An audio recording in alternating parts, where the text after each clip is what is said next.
Hello. Today we are reading Chapter 9 of the Candy Corn Contest by Patricia Riley Gift. The next morning the bell rang 3 times. Then it rang 3 times again. Fire drill! Richard loved fire drills. Get your coats quickly, Miss Rooney said. Richard grabbed his sweater. He lined up behind Matthew. Hey, Matthew, he whispered. No talking, Miss Rooney said. Remember, this is a fire drill. The class followed Miss Rooney out into the hall. All the other classes were spilling out into the hall, too. Richard saw his sister Holly. She was marching along in front of her best friend Joanne.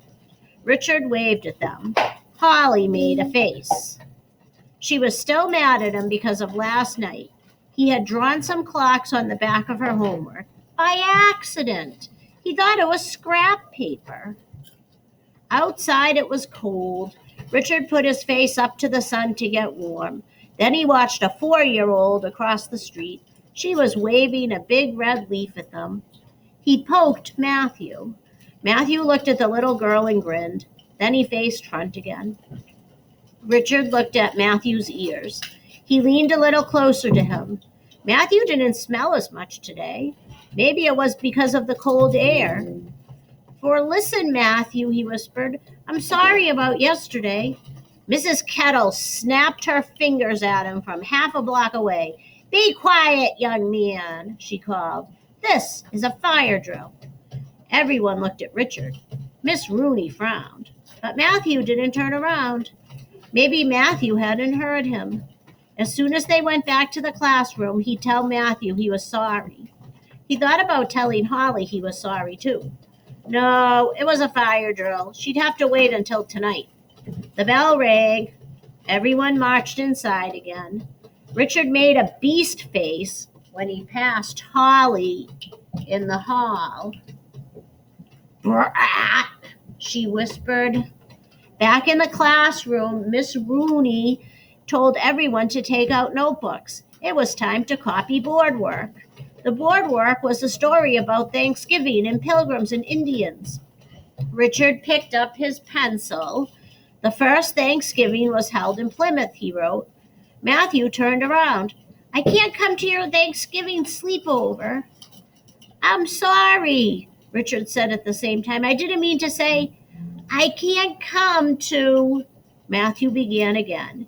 He looked at Matthew's face. Matthew looked funny. No, Matthew looked sad. Why can't you come? Richard said. Matthew turned to the front. He looked back over his shoulder. Because. Richard picked up his pencil. He tapped Matthew. Did your mother say you can't come? Richard didn't say anything. Richard copied the next sentence. The pilgrims invited everyone. He waited a minute. Matthew, is it because I said those mean things? Matthew shook his head. I'm going on vacation. Oh, Richard said. He felt better, much better. He gave Matthew a little punch. Where are you going? Plymouth, Matthew said. Where the pilgrims landed? Matthew nodded. Lucky, Richard said. Boy, are you lucky. Yeah, Matthew said. Richard wrote the rest of the story. He was glad Matthew was going to an exciting place. He was glad he didn't have to worry about Matthew coming to a sleepover anymore. He dusted off his paper. He saw that he had written Plymouth twice. He didn't know anyone who had ever gone to Plymouth. He didn't even know where it was. He leaned forward. Matthew, where's Plymouth? Matthew rolled his pencil on the floor. He bent over to pick it up. Florida, he said. In the middle of Florida. Oh, Richard said. He stood up. It was time for a drink. He went to the front of the room. He looked back at Matthew. Matthew wasn't writing his board work. He was just sitting there. Maybe he was thinking about going to Plymouth. Richard closed the classroom door behind him. He walked to the water fountain. He wondered why Matthew didn't look happy. He'd be happy if he were going to Plymouth. It was almost as good as going to a sleepover. And that's it for today. Check in tomorrow for Chapter 10. Bye.